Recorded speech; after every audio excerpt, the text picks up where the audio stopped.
I'm Faith, and welcome to Faith's Take, where I talk about anything and everything that I find interesting. First off, welcome to my review and raw reaction of episode 2 of Mystery Science Theater 3000 Season 12, The Gauntlet on Netflix. First off, I know my hair is wet because I just took a shower, but I wanted to get into this, and I know the lights are really bright because I'm at my parents' house for Thanksgiving weekend, and I don't have my little lamp that I used to have in here with me. But anyway, it's the episode with Atlantic Rim, with the Bad on Purpose movie that Joel swore up and down they'd never do. Certainly not a slight toward riff tracks or anything, and, so, really, I don't have that much to say, but real quick, let's get into my raw reactions with the episode. Alright, so we're about to start episode 2 of The Gauntlet with the Atlantic Rim. I just want to thank everyone for being civil, for the most part, on my last video about episode 1, about the Mac and Me episode, and my honest disappointment and issues with it, and with just the way some of the direction has gone thus far, and just a lot of things that built up over the last year and a half and all that. A lot of you that didn't agree with me and really enjoyed it had, really good points, but also were really respectful to me, which was fantastic. Not that I expected you guys to be mean or anything, especially not if you're like a regular viewer or anything, but just that you guys were like, I totally get where you're coming from, I just don't agree. Like, that's awesome. So thank you very much. And like I said, I'm really glad you guys enjoy it and that stuff doesn't bother you. Absolutely. And so, but thank you whether you agreed or disagreed with me, for being very civil and open, and for giving all your own great opinions. I haven't had the time yet, because it's been Thanksgiving and all, to go and comment back on any of those yet, but I have read all of them that have been up there so far.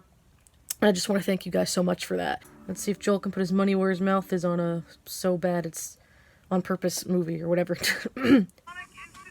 What the heck? So someone blew up Gizmonic Institute. That's the only cold open? Okay. I will say, I might know who it is, just because I tried to avoid seeing who the cameo everyone was talking about was, like the Plague, and then the person themselves spoiled it on Twitter, I think, for me. I will not say who it is or anything like that, just in case. And just in case it's not them on this, but I have an idea of who that was, which kind of is upsetting, because I was like, oh, it would have been a great surprise. But it might still be a surprise. So we'll see. But someone that went and burned up a bunch of Gizmonic Institute. Only one movie in and I'm about to lose my robot nut. Hey everybody. That can be was really bad. Well, the gauntlet has only just begun. Buying a car is so stressful. A new angle again. Thank the Lord. They learn what different camera setups are.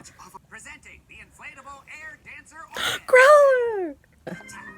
They're doing the Wild Rebels theme too. The set looks a lot smaller when you have the angle a little higher. The gauntlet.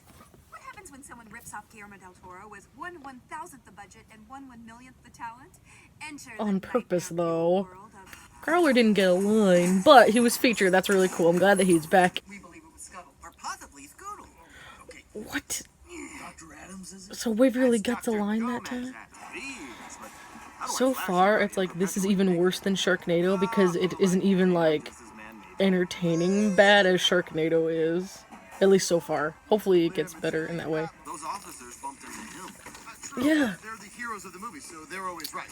Well, I hate when that happens. That's not okay. Yeah, that was weird. And he says NASA like NASA or something. Our hero, ladies and gentlemen. No, he's more irritating than the Sharknado guy. I just had that shot. I just had that shot. Domo arigato, Mr. Rupert. Brisk, baby. Wait. Oh my gosh. He wants. You all right, Red? Please say no. This thing's all over my ass, man. He's gonna tear me up. Excuse me? Yeah, what? Godspeed, stock footage. Okay, real quick, I'm just gonna pause it for just a sec. There were a couple really good laughs. I'm sure I'll edit them so you just saw me laugh a few times. But overall, it's a little weak, and not bad, not like, oh, those are just bad riffs. They're like, fine. What doesn't help at all is the movie is not of the few Asylum movies I've seen, it's not the usual kind of Asylum bad, where it's so ridiculous on purpose. Like, it's obviously being ridiculous on purpose, but before, especially before the monster fight, but even with some of it, it's super boring. Like, it's a boring one. And I don't know, this movie, I don't know if it was the right thing for them. You know, it's easy to say, oh, the bad on purpose movies would be easy to riff. Maybe Riff Track just makes it look easy because, like I said, few good jokes for sure. Not much really blowing me away. Riff-wise, at this point, Mac and Me was better, for sure. But every country has a monster was just one of those things you can't possibly recreate by design. Yeah, it was the first sketch of the new season. There we were. And it was really good, like I've always said. I'm glad they didn't try to make it like... I'm glad they made it ridiculous. This is nowhere near the majesty of every country has a monster. No. This is not what we had in mind. Yeah, it stinks. Yeah. And not in the joke way. It just really. I don't want to say it, just do it. I'm glad they didn't take it seriously because I thought they were going to try to have it both ways and be like, well, if we mention we're just trying to recapture the magic of that sketch, and then we try to force it, but we made fun of it, so that makes it okay that we're forcing it. I'm glad they didn't, like, it was catchy, but that they didn't genuinely force it and had completely meaningless, ridiculous lyrics, and, like, the whole thing was a joke, and I think that was executed well. Oh my gosh, like, I can't believe I'm saying this, but I've gotta give the characters in Sharknado credit. I know it was another bad on purpose movie, but at least the characters weren't, like, this annoying. They were, like, fun in their badness. And I gotta give it this. The lead guy, I can't remember his name, the 90210 guy, at the very, very least, he cared about, like, his kids. He had a family that he loved and cared about. The lead character in this is just an a-hole, and I hate him. It's not, like, a fun hate watch way, at least so far, so... Ugh. You stay out of bars. And fires. This is my goddaughter now, so you better keep a close eye on her, right? Sure. Well, look, what you did was nice, but she's not your goddaughter. Yeah, I was like... Take her to her actual mom now. Bye. God parenting doesn't work that way. Yeah. I don't think a party is really appropriate. What with the streets clogged with corpses and all? Yeah. Dill. Promise? Dill. Promise that you'll go. Hey. Yeah, his face is just... Ugh. Hey man, calm down in there. That's the last I'll be hearing from him. The film is so boring, and the riffs aren't even that great. I think Mac and Me was better riff-wise. Get a whiff. Oh, you're gonna spill that champagne on you, Tom. Bro, your boat. I'm gonna start using that one. And only 27 minutes left. That was the second mid-movie host segment. First was the song, and then was this metal bro bit. And with 27 minutes left, we have been gypped out of third host segments this season. Alrighty then. If you can hear all that tapping, it's our dog, by the way. Hold on. Let me get this straight. You guys got drunk without me? Is that safe? Nope. Only one way to find out. All our lap, Jim. Back. I'm scared to shoot a man, Sheldon. His name is Sheldon. No, it's all pretend. You know, they have trained monster handlers on set to make sure no monsters were harmed during the production. He's in on the whole thing. Why did Jonah sound really nasally like this right then? That was weird. Oh my gosh, stop. You know, I was really thinking Jimmy would be the one to save the day. What with him being a thoughtful person who devotes his life to charity and cares about the feelings of his female coworker. And he's not a walking Long Island iced tea like Red. Absolutely. Tom knows the score. Pour one out, Jonah. Like you've never poured one out. Just drink some of it if that's what you want, Jonah.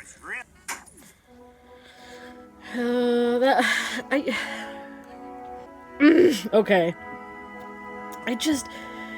A lot of it was boring. I mean, it wasn't, like, straight up awful or anything like that. Like, it wasn't season 1 levels of boring, but it definitely wasn't great. Mac and Me was a much worse movie, but I had more to say about that. There was more that was naturally funny about that movie. With Atlantic Rim, I expected there to be more that was naturally funny about it, like in the Sharknado movies, but there just wasn't a lot of it.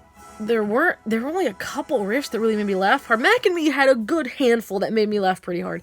This one really didn't have that many, and there were just a lot of, like, kind of moments, but not a lot of laughing moments. You know, maybe, Joel, you shouldn't have done bad on purpose movies because you're not that good at writing for them. Because it was so boring, it's like you really gotta make the riffs stick. At least Mac and Me is so insane that even if some of the riffs aren't stellar, it's like it's still interesting to watch, and this one really wasn't in terms of the riff. A lot of it, yeah. I don't feel like I have that much to say, but we'll talk about it for a second. There just isn't a lot to talk about with this one with Mac and Me. Even, and here's the thing, for a second, let's even take the host segments out of both episodes, just talk about the riffing segments. I had a lot more actual laugh out loud moments with Mac and Me, and I thought I didn't even have that many with that episode. But I had a good handful. With this one, there were very few where I genuinely kind of like cracked up, you know?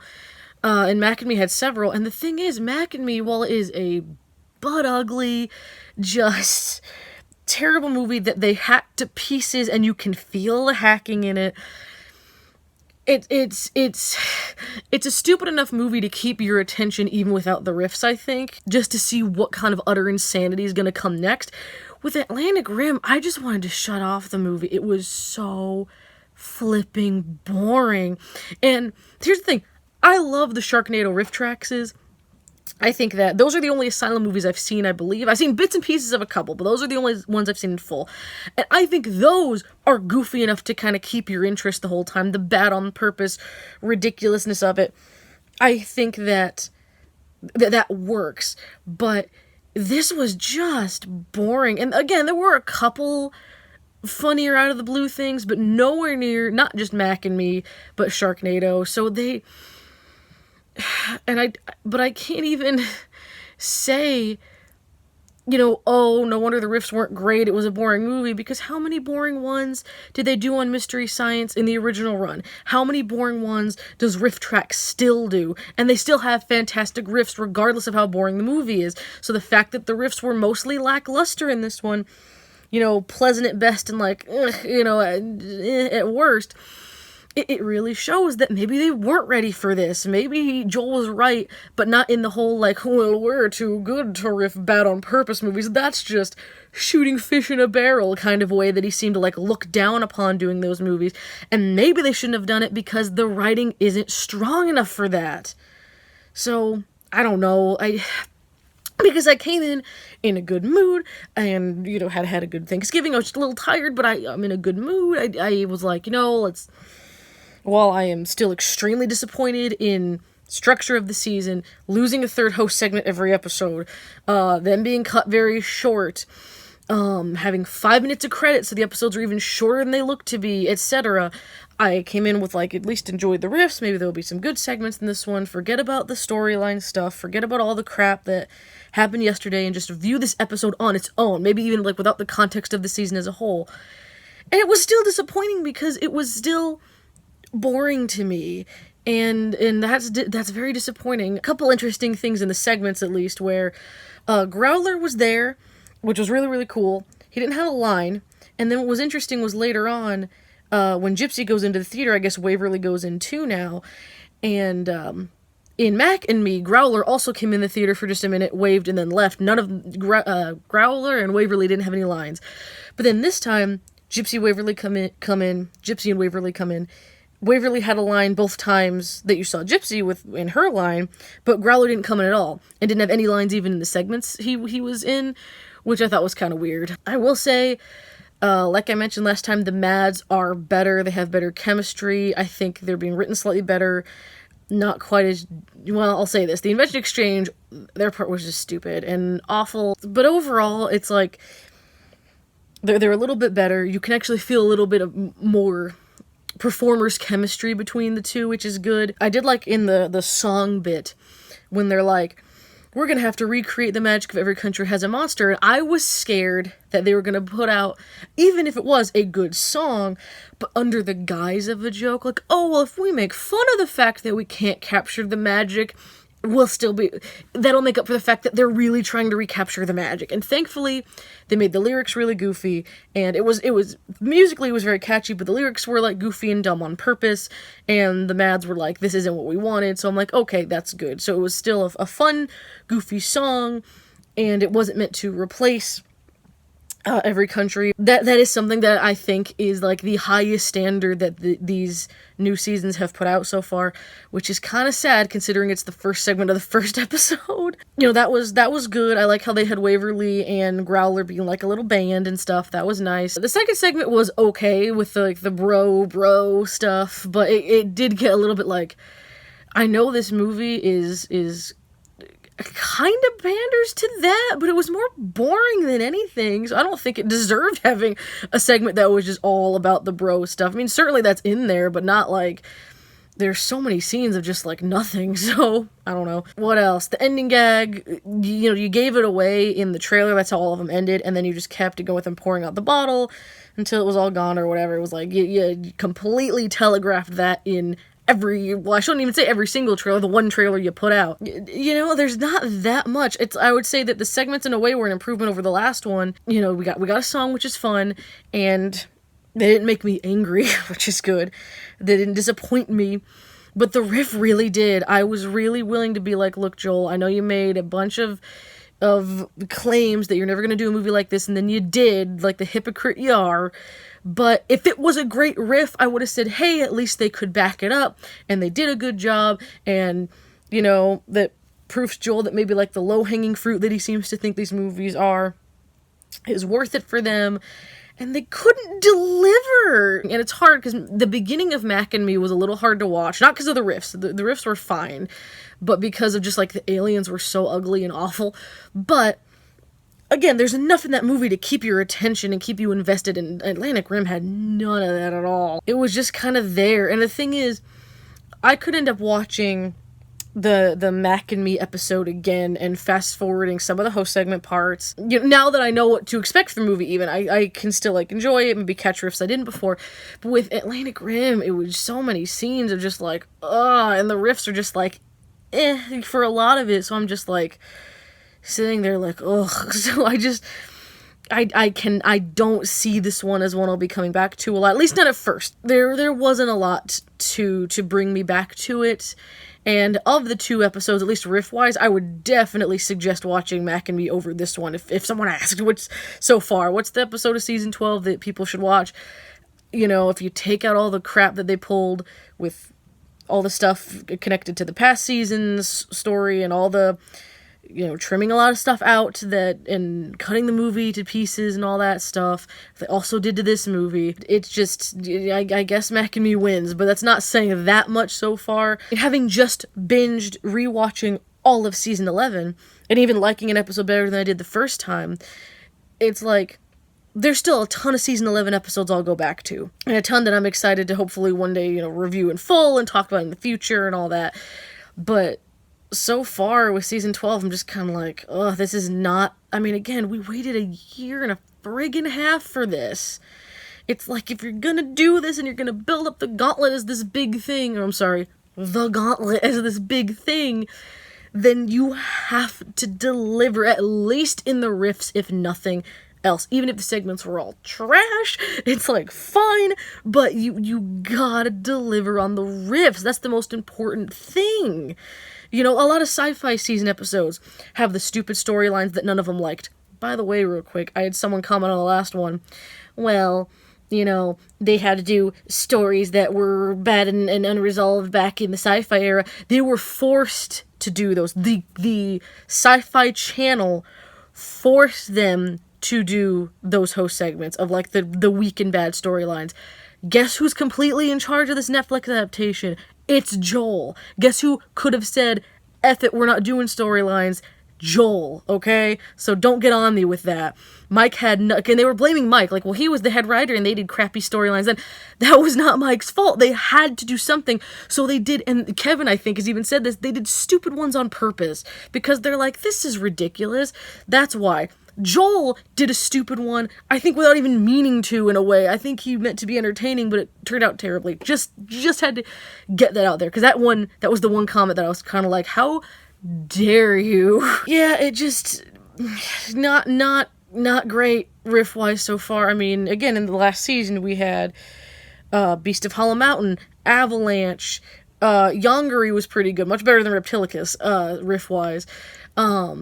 You know, you had both the Wizard of the Lost Kingdom movies, Carnival Magic. There's a ton of episodes I can name off that have good riffs that I'll go back to, but this was certainly not one of them. It was very, very weak. And again, had a year and a half to improve, like I've heard Joel bragging that they did, and I don't think they did. In fact, if anything, I think they somehow dulled, got worse thus far based on these last two riffs. Mac and Me was okay. There was enough in the movie to keep you invested. But in this case, the movie was so dull, and the riffs just were so... A lot of them were just so uninspired and just like, you know, they're fine, they're there, that I'm disappointed again, and I hate being disappointed in this. I'm sorry that this one, I don't have that much interesting to say, but it is what it is, I guess, so I will see you guys in the next one. Thanks again, and I'll see you guys later.